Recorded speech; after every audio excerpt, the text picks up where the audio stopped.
ಖಾಸಗಿ ಶಾಲೆಯಲ್ಲಿ ಓದಲಿ ಅಂತ ನೀವು ಕಳಿಸ್ಕೊಡ್ತಾ ಇದ್ದೀರಿ. ಅವರು ಒಂದೊಂದು ಶಾಲೆಯಲ್ಲಿ ಒಂದು LKGಗೆ 40,000 50,000 ಲಕ್ಷಗಟ್ಟಲೆ ದುಡ್ಡು ವಸೂಲಿ ಮಾಡ್ತಾ ಇದ್ದಾರೆ. ಇದಕ್ಕೆ ಸರ್ಕಾರ ಯಾವುದೇ ಇದುವರೆಗೂ ನಾನು DTPur ಕಚೇರಿ ಮುಂದೆ ನಿರಂತರ ಹೋರಾಟ ಮಾಡಿದ್ವಿ ನಾವು ಒಂದು 4 ವರ್ಷದಿಂದ. ಏನು ಸರ್ಕಾರ ನಿಮ್ಗೆ ಯಾಕೆ ಒಂದು ನಿಲುವು ಕೊಟ್ಟಿಲ್ಲ? ಈ ಗ್ರಾಮಾಂತರ ಪ್ರದೇಶದಲ್ಲಿ ಇಷ್ಟು ಓದಬೇಕಾದ್ರೆ ಇಷ್ಟು ಒಂದು ಮಾನದಂಡ ಇರ್ತದೆ, ಇಷ್ಟೇ ತಗೋಬೇಕು ಅನ್ನೋದು ಇರ್ತದೆ ಅಂತ ಸರಿಯಾಗಿ ಅವರು ಕೂಡ ಸಾರ್ವಜನಿಕರಿಗೆ ಮಾಹಿತಿ ಕೊಡೋದ್ರಲ್ಲಿ ವಿಫಲರಾಗಿದ್ದಾರೆ. ಅಲ್ಲಿಗೆ ಸರ್ಕಾರನೇ ಸರಿಯಾದ ನಿಲುವು ತಗೊಂಡಿಲ್ಲ. ಯಾಕಂದರೆ ಇವರು ಖಾಸಗಿ ಶಾಲೆಗಳು ನಡೆಸಬೇಕು ಅನ್ನೋ ಒಂದು ಉದ್ದೇಶ ಇಟ್ಕೊಂಡು ಇವತ್ತು ಯಾರು ಬೆಳೆದಿದ್ದು ರಾಜಕಾರಣಿಗಳು, ಪ್ರತಿಯೊಬ್ಬ ಉನ್ನತ ಮಟ್ಟದ ರಾಜಕಾರಣಿಗಳು ಎಲ್ಲರೂ ಇದ್ದಾವೆ. ಇಂಥವಿದ್ದಾಗ ನಾವು ಸಣ್ಣ ಇವತ್ತೆಲ್ಲ ನಾವು ಮಧ್ಯಮ ವರ್ಗದ ಜನ ನಾವು ಪ್ರೈವೇಟ್ ಶಾಲೆಗಳು ಕಳಿಸ್ಬೇಕಾದ್ರೆ ಎಷ್ಟು ಕಷ್ಟ ಇದೆ ಅನ್ನೋದು ನಮಗೆ ಗೊತ್ತಿದೆ. ಆದರೆ ಅದನ್ನೇ ಬಂಡವಾಳ ಮಾಡಿಕೊಂಡು ಇವತ್ತು ಅಧಿಕಾರಿಗಳು, ಸರ್ಕಾರಗಳು ನಡೆಸುವಂಥ ರಾಜಕಾರಣಿಗಳು ಮಿಂಗಲ್ ಆಗಿ ಇವತ್ತು ನಮ್ಮ ಮಧ್ಯಮ ವರ್ಗದವರನ್ನ ನಮ್ಮನ್ನು ಬಹಳ ಕಷ್ಟಕ್ಕೆ ಸಿಲುಕಿಸಿದ್ದಾರೆ, ಕಿರುಕುಳ ಕೊಡ್ತಾವ್ರೆ ಅಂತ ಹೇಳ್ಬೋದು ದೊಡ್ಡದಾಗಿ ಹೇಳ್ಬೇಕಂದ್ರೆ. ಹಾಗಾಗಿ ಇಂಥ ಒಂದು ಇಷ್ಟರಲ್ಲೂ ಕೂಡ ನೋಡಿ, ಚಾಪೆ ಕೆಳಗೆ ದೂರ, ರಂಗೋಲಿ ಕೆಳಗೆ ದೂರ ಅಂತ ಜನನೂ ಇಂಥವ್ರು ಇರ್ತಾರೆ. ಏನು ಈ JP ಅಕಾಡೆಮಿ ಅನ್ನೋ ಒಂದು ಸಂಸ್ಥೆ ನಡೆಸ್ತಾರಲ್ಲ, ಈ ರೀತಿ ಇಷ್ಟೆಲ್ಲ ಇದ್ದರೂ ಕೂಡ ಇವ್ರು ಏನು ಪರವಾನಿಗೆ ತಗೊಂಡಿರ ನಡೆಸ್ತಾವ್ರೆ, ಇವ್ರಿಗೆ ಎಷ್ಟು ಧೈರ್ಯ ಇರಬೇಕು? ಅದನ್ನು ಇದುವರೆಗೂ DDO ಬಾಗ್ಲಾಗಕ್ಕೆ ಇಷ್ಟು ಟೈಮ್ ತಗೊಬೇಕಾ?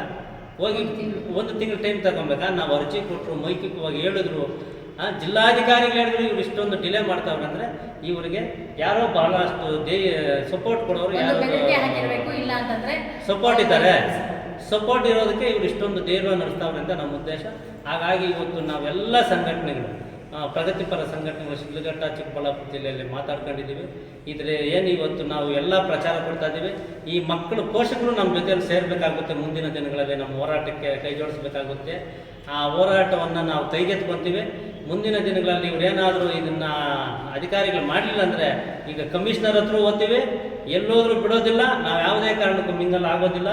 ನಾವು ಕೊನೆಗೆ ಕಮಿಷನರ್ಗೊಂದು ಗಮನಕ್ಕೆ ತಂದು ಹೋರಾಟವನ್ನು ಕೈಗೆತ್ಕೊತೀವಿ ಅಂತೇಳಿ ಈ ಸಮಯದಲ್ಲಿ ಹೇಳಕ್ಕೆ ಇಷ್ಟಪಡ್ತೀನಿ.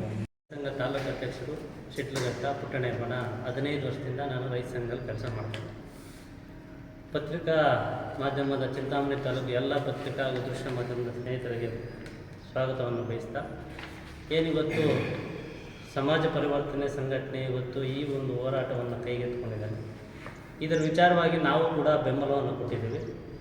ಏನಪ್ಪ ಅಂದರೆ ಈಗಾಗಲೇ ನಾವು 2-3 ಕಡೆ ಎಲ್ಲ ಅಧಿಕಾರಿಗಳನ್ನು ನಾವು ಭೇಟಿ ಮಾಡಿದ್ದೀವಿ. DDO ಮಾತಾಡಿದಾಗ ಅವರಿಗೆ ಮಾತನಾಡಬೇಕಾದ್ರೆ ಬಾಯಿ ಒಣಗೋಯ್ತು, ಸರಿಯಾಗಿ ಮಾತನಾಡೋಕ್ಕೆ ಕೂಡ ಆಗಲಿಲ್ಲ. ಯಾಕಂದರೆ ಅವರಲ್ಲಿ ತಪ್ಪು ಎದ್ದು ಕಾಣ್ತಾ ಇದೆ ಅನ್ನೋದು ಒಂದು ದೊಡ್ಡ ನಮಗೆ ಅನಿಸಿಕೆ, ಏನೋ ಗುಮಾನಿ ಮೇಲೆ ಗೊತ್ತಾಗ್ಬಿಡ್ತು ಅವ್ರಿಗೆ.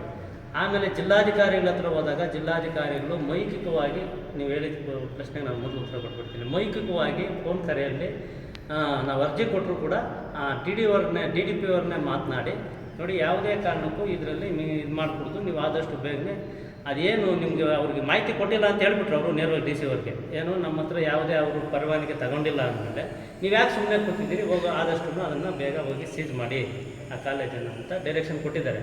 ಆದರೂ ಇವರು ಸುಮ್ಮನೆ ಕೂತ್ಕೊಂಡಿದ್ದಾರೆ ಅಂತೇಳಿ ನಾವು ಇವತ್ತು ಚಿಂತಾಮಣಿ, ಮೊನ್ನೆ ನಾವು ಚಿಕ್ಕಬಳ್ಳಾಪುರ ಜಿಲ್ಲೆಯಲ್ಲಿ ಮಾಡಿದ್ದೀವಿ ಪತ್ರಿಕಾಗೋಷ್ಠಿ. ಇವತ್ತು ಚಿಂತಾಮಣಿಯಲ್ಲಿ ಯಾಕೆ ಮಾಡ್ತಾ ಇದ್ವಿ ಅಂದರೆ ಜನಕ್ಕೆ ಅರ್ಥವಾಗಬೇಕು. ಪ್ರಮುಖವಾಗಿ ಆ ಮಕ್ಕಳು ಏನು 60 ಜನ ಪೋಷಕರಿದ್ದಾರೆ, ಅವ್ರಿಗೆ ಸರಿಯಾಗಿ ಮಾಹಿತಿ ಹೋಗಿಲ್ಲ. ಸುಳ್ಳು ಮಾಹಿತಿಯನ್ನು ಕೊಟ್ಟು ಆ ಕಾಲೇಜು ನಡೆಸ್ತಾ ಇರುವಂಥ, ಸಂಸ್ಥೆ ನಡೆಸ್ತಾ ಇರೋಂಥ ಓನರ್ ಏನಿದ್ದಾರೆ ಅದನ್ನು ಸುಳ್ಳು ಮಾಹಿತಿ ಕೊಟ್ಟು ಅವ್ರಿಗೆ ತಪ್ಪು ದಾರಿ ಇಡಿಸಿದ್ದಾರೆ, ತಪ್ಪಿಸಿದ್ದಾರೆ. ಆ ತಪ್ಪಿಸಿರೋದನ್ನು ನಾವು ಈಗ ಪತ್ರಿಕಾ ಮಾಧ್ಯಮದ ಮುಖಾಂತರ ಆದರೂ, ಯಾಕಂದರೆ ನಾವು 60 ಜನ ಪೋಷಕರಿಗೂ ಹೋಗಿ ಒಬ್ಬೊಬ್ಬರನ್ನೇ ಮನೆಗೆ ಹೋಗಿ ಹೇಳೋವಂಥದ್ದಕ್ಕೆ ಆಗೋದಿಲ್ಲ. ಹಾಗಾಗಿ ನಾವು ಇವತ್ತು ಒಂದು ಪತ್ರಿಕಾಗೋಷ್ಠಿ ಮಾಡಿ ಆ ಮಕ್ಕಳ ಪೋಷಕರಿಗೆ, ನಾಳೆ ಅವರಿಗೆ ಆಲ್ ಟಿಕೆಟ್ ಬರೋದಿಲ್ಲ ಪರವಾನಗಿ ಇಲ್ಲ ಅಂದರೆ, ಆಮೇಲೆ ಒದ್ದಾಡಬೇಕಾಗುತ್ತೆ ಅವರು, ಆಮೇಲೆ ಇಲ್ಲಿ ಹೋರಾಟ ಮಾಡಬೇಕಾಗುತ್ತೆ. ನಮಗೆ ನನ್ನ ಮಕ್ಕಳಿಗೆ 1 ಲಕ್ಷ ರೂಪಾಯಿ ಅವರು 1 ಲಕ್ಷಕ್ಕೆ ಮೇಲೇ ಹಣ ವಸೂಲಿ ಮಾಡಿದ್ದಾರೆ ಒಂದು ವರ್ಷಕ್ಕೆ. ಫಸ್ಟ್ PUCಗೆ, ಸೆಕೆಂಡ್ PUC ಅಂತೇಳಿ ಇವತ್ತೇನು ನಡೆಸ್ತಾ ಇದ್ದಾರೆ ಸಂಸ್ಥೆ, 1 ಲಕ್ಷದ ಮೇಲೆ ಹೆಚ್ಚಾಗಿ ಹಣ ವಸೂಲಿ ಮಾಡಿ ಕೂಡ ಇವತ್ತು ಆ ಮಕ್ಕಳಿಗೆ ಆಲ್ ಟಿಕೆಟ್ ಕೊಡೋಕ್ಕಾಗಲಿಲ್ಲ ಅಂದರೆ ಆವಾಗ ಯಾರು ತಪ್ಪಿತಸ್ಥರಾಗ್ತಾರೆ, ಆವಾಗ ಅವನ್ನೇನೋ ಅರೆಸ್ಟ್ ಮಾಡ್ತಾರೆ, ಜೈಲಿಗೆ ಹೋಗ್ಬೋದು. ಆದರೆ 60 ಜನ ಮಕ್ಕಳ ಮುಂದಿನ ಭವಿಷ್ಯ ಹಾಳಾಗುತ್ತದೆ ಅಂತೇಳಿ ನಾವು ಇವತ್ತು ನಮ್ಮ ಸಂಘಟನೆಗಳು ಇವತ್ತು ಕೈ ಜೋಡಿಸಿ ಈ ವಿಚಾರಕ್ಕೆ ಬಂದಿದ್ದೀವಿ. ಬಂಧುಗಳೇ, ಏನು ಇವತ್ತು ಕರ್ನಾಟಕದಲ್ಲಿ ಖಾಸಗಿ ಸಂಸ್ಥೆಗಳು ಇವತ್ತು ಎದ್ದು ನಿಂತಿವೆ. ಇವತ್ತು ಸರ್ಕಾರಿ ಶಾಲೆಗಳು ಬಾಗಿಲಾಕುವಂಥ ಪರಿಸ್ಥಿತಿ ಇದ್ದರೂ ಕೂಡ ಈ ಸರ್ಕಾರ ನಡೆಸುವಂಥ ರಾಜಕಾರಣಿಗಳು ಸರಿಯಾಗಿ ಗಮನ ಹರಿಸ್ತಾ ಇಲ್ಲ. ಇಂಥ ಒಂದು ಸಂಸ್ಥೆಗಳಿಗೆ ಸೊಪ್ಪು ಹಾಕೋದನ್ನು ಕಮ್ಮಿ ಮಾಡಬೇಕು. ಯಾರೇ ಆಗ್ಬೋದು, ಅದು ನಮ್ಮ ತಾಲೂಕು ಆಗ್ಬೋದು, ನಿಮ್ಮ ತಾಲೂಕು, ಯಾರೇ ಒಬ್ಬ ಪ್ರತಿನಿಧಿ ಆ ತಾಲೂಕಲ್ಲಿ ಪ್ರತಿಯೊಬ್ಬರು ಇರ್ತಾರೆ. ಅದನ್ನು ಹೋಗಿ ಅದನ್ನು ಆದಷ್ಟು ಬೇಗನೆ ಯಾರಿಗೆ ಹೇಳಬೇಕು ಹೇಳಿ ಅದನ್ನು ನಾವು ಸೀಸ್ ಮಾಡುವಂಥ ಕೆಲಸ ಆಗಬೇಕು. ಕಾರಣ ಯಾಕಂದರೆ ಇವತ್ತು ಎಲ್ಲರೂ ಕೂಡ ನಾವು ಸರ್ಕಾರಿ ಶಾಲೆಗಳಿಗೆ ಕಳಿಸ್ತಾ ಇಲ್ಲ. ಎಲ್ಲ ನಾವು ಕಳಿಸ್ತಾ ಇರೋದೇನು, ಏನೋ ನಮ್ಮ ಮಕ್ಕಳು ಉದ್ಧಾರ ಆಗಲಿ, ನಾವು ಕೊಡೋಕ್ಕಷ್ಟೇ, ನಾವು ಮುಂದೇನು ಮಕ್ಕಳು ಕೊಡೋದು ಬೇಡ ಅಂತ ಅಂದ್ಬಿಟ್ಟು ನಾವು ಮಕ್ಕಳನ್ನು ಖಾಸಗಿ ಸಂಸ್ಥೆಗಳಿಗೆ ಕಲಿಸಿ ಇವತ್ತು ಓದಬೇಕು, ಚೆನ್ನಾಗಿ ಉದ್ಧಾರ ಆಗಲಿ ಅಂತ ಓದ್ತಾ ಇದ್ದೀವಿ. ಇವತ್ತು ಅದೇ ಒಂದು ಬಂಡವಾಳ ಮಾಡಿಕೊಂಡು ಸರ್ಕಾರಗಳು, ರಾಜಕಾರಣಿಗಳು, ಎಲ್ಲ ರಾಜಕಾರಣಿಗಳದೇ ಇವತ್ತು 75-80% ಖಾಸಗಿ ಸಂಸ್ಥೆಗಳು, ಶಿಕ್ಷಣ ಸಂಸ್ಥೆಗಳು, ಆರೋಗ್ಯ ಸಂಸ್ಥೆಗಳೆಲ್ಲ ನಡೆಸ್ತಾ ಇರೋದು. ಇಂಥದ್ರಲ್ಲಿ ಇಂಥ ತಪ್ಪುದಾರಿಗಳು ನಡೀತಾ ಇದ್ರೂ ಕೂಡ ಸುಮ್ಮನಿದ್ದಾರೆ. ಅಂದರೆ ಇವತ್ತು ಸರ್ಕಾರ ಇದುವರೆಗೂ ಯಾವುದೇ ಖಾಸಗಿ ಶಾಲೆಗಳಿಗೆ ಇಷ್ಟು, ನಾನು ಈಗಾಗಲೇ DDP ಅವ್ರನ್ನ ಮಾತಾಡ್ತೀನಿ, ಇಷ್ಟು ಅಂತ ನಿಗದಿ ಮಾಡೋಕ್ಕಾಗಲಿಲ್ಲ ಇವ್ರ ಕೈಯಲ್ಲಿ. ಯಾವುದು LKG UKG ಇರ್ಬೋದು, ಮತ್ತು ಫಸ್ಟ್ ಸ್ಟ್ಯಾಂಡರ್ಡಿಂದ ಇರ್ಬೋದು, ಮಕ್ಕಳಿಗೆ 10th PUC ಇವೆಲ್ಲ ಏನು ಕಾಲೇಜ್ ಮಟ್ಟದವರೆಗೂ ಕೂಡ ಸರ್ಕಾರ ಇಷ್ಟೇ ತಗೋಬೇಕು ಖಾಸಗಿಯವರು ಅಂತೇಳಿ ಒಂದು ನಿಗದಿ ಮಾಡೋಕ್ಕಾಗಲಿಲ್ಲ. ಅದೊಂದೇ ನಮ್ಮ ಮಕ್ಕಳು ಸರ್. ಇದ್ರದ್ದು ಬರೀ ಕೂಡ ನಾವು ಮಾತಾಡಿದ್ದೀವಿ. ಸೊ ಈಗ ಅವರು ಇವರು DD ಒಂದು ಲೆಟರ್ನ ಅವ್ರಿಗೆ ಕಳಿಸಿದ್ರು. ಸೇಮ್ ಇವ್ರಿಗೆ ಕಳಿಸಿದಂಥ ಸಂದರ್ಭದಲ್ಲೇ ಅವ್ರಿಗೂ ಒಂದು ಕಳಿಸಿದ್ದಾರೆ. ನೀವು ಯಾವುದೇ ಕಾರಣಕ್ಕೂ ಕಾಲೇಜನ್ನು ನಡೆಸಬಾರ್ದು ಅಂತೇಳಿ ಪತ್ರಿಕಾ ಮಾಧ್ಯಮದ ಮುಖಾಂತರ ಅವರು ಲೆಟರ್ನ ಕಳಿಸಿದ್ದಾರೆ. BO ಮೇಡಮ್ ಇದ್ದರು, ಅವಾಗ ಫೋನ್ ಮಾಡಿದ್ರೆ BO ಮೇಡಮ್ ಇಲ್ಲ, ನಮ್ಮ ಬರೋಲ್ಲ, ಇದು ನೀವು ಬಾಯ್ಸ್ ಕಾಲೇಜ್ ಹೆಡ್ ಮಾಸ್ಟರ್ ಮಾತಾಡಿದ್ರಿ ಅಂತೇಳಿ. ನಾನು ಬಾಯ್ಸ್ ಕಾಲೇಜ್ ಹೆಡ್ ಮಾಸ್ಟರ್ ಮಾತಾಡಿದೆ. ಅವರೆಲ್ಲ ಸರ್ ನಮಗೇನೂ ಗೊತ್ತಿಲ್ಲ ಅಂತ. ಮತ್ತು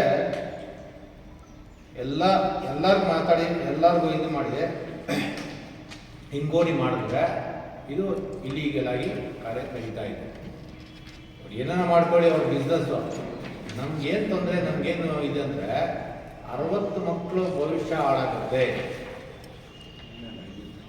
ಅವ್ರ ಬಿಸ್ನೆಸ್. ಈಗ ಏನೇನಲ್ಲಿ ಬಿಸ್ನೆಸ್ ಮಾಡ್ತಾ ಇದ್ದಾರೆ ಜನ. ನಮ್ದೇನಂದರೆ 60 ಜನ ಮಕ್ಕಳನ್ನ ಭವಿಷ್ಯ ಹಾಳಾಗುತ್ತೆ ಅಂತ ನಾನು ಮೇಡಮ್ ಅವ್ರಿಗೆ ನಿಮ್ಮನ್ನೇ ಹೇಳಿದೆ. ಮೇಡಮ್, ನಮ್ಮ ಸಂಘಟನೆ ನಾನು ಎಂಕ್ವೈರಿ ಮಾಡಿದ್ದೀನಿ, ಇದು ಇಲೀಗಲ್, ಇದು ಲೀಗಲ್ ಏನಿಲ್ಲ. ಇಲ್ಲಿಂದ ಕೇವಲದಲ್ಲಿ ಒಂದು AP ಅಕಾಡೆಮಿ ಅಂತ ಅವರು ಏನು ಡಿವೈಡ್ ಆಗಿದ್ದಾರಂತೆ.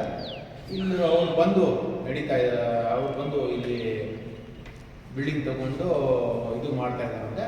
ನಾವು ನಮ್ಮ ಸಂಘಟನೆ ನಿಮ್ಮ ಪರವಾಗಿ ಇರ್ತೀವಿ ಅಂತ ಹೇಳಿದ್ವಿ. ನಮಗೆ ಅರ್ಧನೇ ಗೊತ್ತಾಗಿರೋದು, ಇನ್ನು ಅರ್ಧ ನಾವು ಎಲ್ಲ ಪ್ರಯತ್ನ ಮಾಡಿಕೊಂಡು ನಮ್ಮ ಸಂಘಟನೆಯಿಂದಾನೆ ನಾವು ನಿಮಗೆ ಒಂದು 2-3 ದಿವಸದಲ್ಲಿ ನಾವು ನಮ್ಮ ಸಂಘಟನೆಯನ್ನು ನಾವು ಮಾಡ್ತೀವಿ. ಇನ್ನೂ ಅರ್ಧನೇ ಗೊತ್ತಾಗಿರೋದು, ಇನ್ನೂ ಅರ್ಧ ಗೊತ್ತಾಗಬೇಕು. ನಾವು ಇನ್ನೂ ಇನ್ಕ್ವೈರಿ ಮಾಡ್ತಾನೆ ಇದ್ದೀವಿ. ಏನಂದರೆ